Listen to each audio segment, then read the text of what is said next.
minds and help black children reach their goals. You want black children to enjoy the fruits of youth and the wisdom of growing old. You wait for blacks to come together so our world can rearrange. But if enough black people change their part, then the black world will automatically change. Don't wait for more blacks to join in. You do what you can do. Don't wait for all blacks to unite. Our unity starts with you. All right. Y'all know when the pastor comes out of me, I have to give it some meat to get back in. And so we're going to put some meat in this discussion today. That's just what we have to do. Y'all know I read this with Tiggy. He said that he didn't understand black-on-black crime, and he didn't understand what white folks have to do with that. And so let's see the things that black children are into that are created by whites. Because, maybe he really just didn't get it. I watched rap music lynch my son. I couldn't believe my eyes. He fell for every single trick and broke to my surprise. I thought I raised him to be great, a leader from the start. But one day when he turned 16, he broke his mother's heart. The girls thought he was quite a catch. They whispered in his ear. They said that he should come with them. His mother shed a tear. She knew her son was heading for his very own demise. She couldn't believe he didn't see those demons in disguise. He began to run out of control and clubbing every night. And though he was only 17, why didn't he see the light? His mother put him on punishment. His father whooped his butt. But soon he was going to turn 18, and that would not be enough. His 18th birthday came and went. This son was still alive. But he was living life so recklessly, his mother said goodbye. She couldn't watch him self-destruct. She said he had to leave. He said it was fine with him. Now he could go do as he pleased. His mother increased the insurance on him because she knew there would come a day when she would get a strange call late at night because her son had been blown away by a gang or police or in a drunken fight. All she could do was pray. She sent him things that he could read to help him find his way. But he had no time to read those things. He has video games to play. Those violent games will shoot him up. Their price he would gladly pay. And his friends, well, they were all the same. They just wasted each day of their life. One was shot in the car, one was shot in the club, one was stabbed 29 times with a knife. By age 19, things were going bad. His friends were dying left and right. Each day he left his house, he knew he could be dead by that same night. And then one day it happened. Someone caught him coming home. They shot him 6 times at close blank range.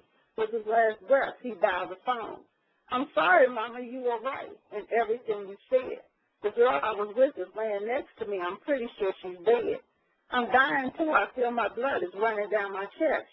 I can't blame nobody but myself. You did your very best. To show me the right way to go, you did all that you could. How could your son do so much wrong when you do so much good? You tried to get me to care for my people, but I had to get what's mine. So many things I should have done, but now I'm out of time. His eyes rolled back, his heart stopped beating. He took his final breath. He dropped the phone, a tear rolled down. All of a sudden, he could see himself. At her house, his mother raised her hand to God. She said, if I build up any chips, please use those chips to save my son because my heart can't handle this. The phone started to ring. It was her son's number. She grabbed the phone and cried.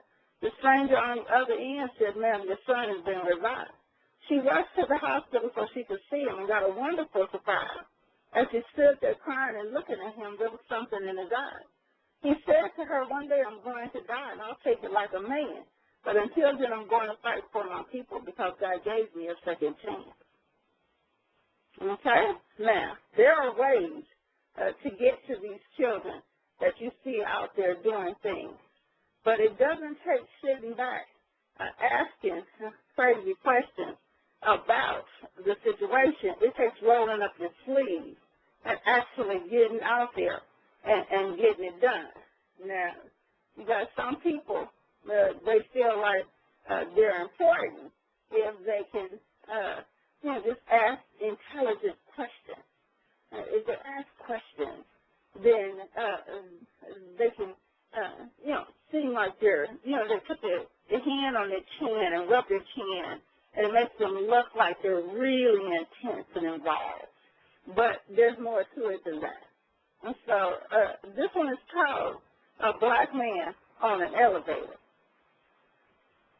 I'm sorry, this one is called What Does It Take to Be a Black Man? We're doing Black Man on an Elevator today.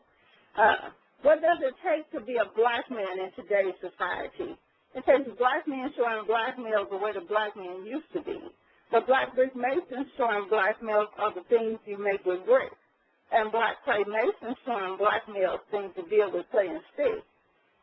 The black wood masons showing black males how to carve a wooden chair.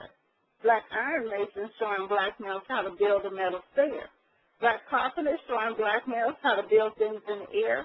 Black barbers showing black males how to perfectly cut hair. Black men should teach black males that are in the public school about black kings and queens and ancient things and using ancient tools. About black marriage and black family and things that black males need to know. About building black communities and how to plant the seeds you sow. About how to raise black children and how to help them grow into leaders that will take the lead as our ancestors have to go. Many black men would do much better and they would stay and raise their sons. The problem is they have no one to show them how it's done. Okay? So instead of asking questions about what we're going to do and who got solutions, he may want to start getting out there and being a role model to black males and start giving them solutions instead of just asking other people for a solution. All right, let's see what else we got for him. Oh, here we go. I'm waiting for the black man on the elevator. I'm going to give y'all this one. Okay. This one is called Video Games in School. So if you want to know what's going on with the children, let's see, because, you got a lot of people out there that make money and they're supporting all kinds of things that white folks make, like video games and videos, and they're sitting up watching demonic television shows, and they love them some Tyler Perry walking around in makeup and high heel shoes with fake boobs in front of black males, and they just love them all kind of good stuff. And so let's see what happens to children when people promote all this stuff that money can buy. All right. You represent your family, whether that be good or bad, a reflection of your dad and mom and the black parenting you had. Some parents did their very best. Some didn't do so well. But either way, the way you act will surely tell the tale. Some parents gave you every chance to do things with your life. But when you're grown and choose to fail, it cuts them like a knife. Black children used to be the best and naturally were smart, though many tried to hold them back. They were achievers from the start. They knew just what they had to do. They had to be the best. They studied the hardest that they could and passed every test. Now, many of them play in class. They cannot read and write. They do not do their homework. They play video games at night. Now, they barely make enough on jobs to pay a single bill. They spend the rest on food and clothes, but there are things they're needing still. Now they're getting older, and for them, life is getting cruel. And now they need education that they failed to get in school. Now, integration told black children that, education is not everything. In 1979, you saw Reaganomics and everything, the effects of all the stuff that white folks was doing, cutting stuff out of school, and I'm sure that you still have black folks sitting back saying, what are we going to do? But if they had rolled up their sleeves and got out there and fought against the things that white folks were doing instead of trying to be friends with white folks, lay down with white folks, eat with white folks, sleep with white folks, maybe they wouldn't be seeing the killing and the devastation and the crimes that they see in the black community today, because children used to know that they had a place in the black community and that respect was not something that was optional. It was expected. Okay. Let's see. Sure, we got some other good stuff for him. Let's see if we got about 5 minutes. So let's see what else we can give him before we end this particular show. Okay, y'all know I like this one.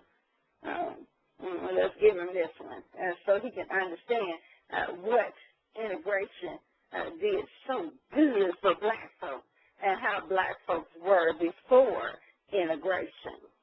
I had a black community when I was growing up. My neighbors knew each other, and they looked out after us. Grandfather, he was like a king, a giant of a man. Grandmother, she was like a queen, just 5 feet 1 she stands. Men worked and they protected, and they showed us what we need to make a strong black family, avoid selfishness and greed.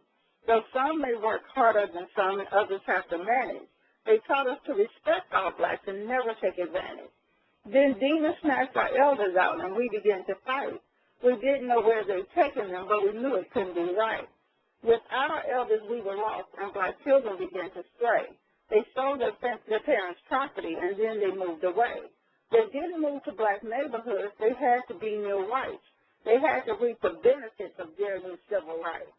They didn't care if they paid too much as long as they achieved the image of white supremacy, or so some would believe. Blacks didn't read their history, or they would surely know the value of their parents' land and the crops they used to grow. Our land was like the diamonds, and our farms were like the gold we had when we were kings and queens before we lost our soul. God once again can enter your home if you choose to let him in, and the devil can only lynch you if you think that he's your friend. All right, I think that's enough for right now. Let's see how much time we have. We've been doing pretty strong. We got 2 minutes, so you guys know how I am. And I told you, my show ain't for all black people, because we got house Negroes that love them from white folks. We got field Negroes that are afraid of white folks. And we got free Negroes that get up every day and fight white folks. Now, in the house, you got house Negroes that are pretending that slavery ain't that bad. They're doing pretty good. They're living kind of comfortably, and for the most part, Master treats them pretty good. And so they would love to help the things that are going on with field Negroes, but they just don't know what to do. I mean, they can't go against Master. They got stuff that they got to do, and we got to get along, or we can't all die. And so you got field Negroes that are out there, and they're being pitted against each other like fighting roosters, and black folks actually have the nerve to ask, well, how did black folks get like this? They got like this because white folks plotted and planned for it to happen. So I got a couple of points coming at you on the next show that will get you to understand all this black on black crime and where it comes from. Because history shows us that the black folks used to get along pretty well.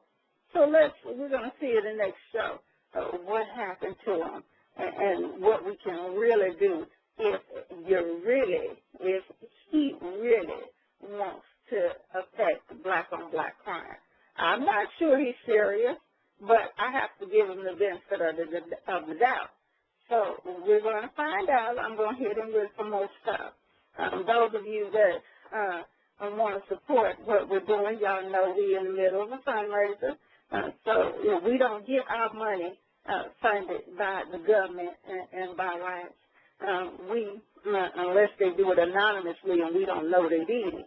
But over the internet, that's one of the things that can happen. But hopefully my black folks will step up to the plate and do some funding and some donating so that we can put out this information to the black community. Until then, I'm going to just go ahead and say to you, like I do when I'm leaving you, all power to the people.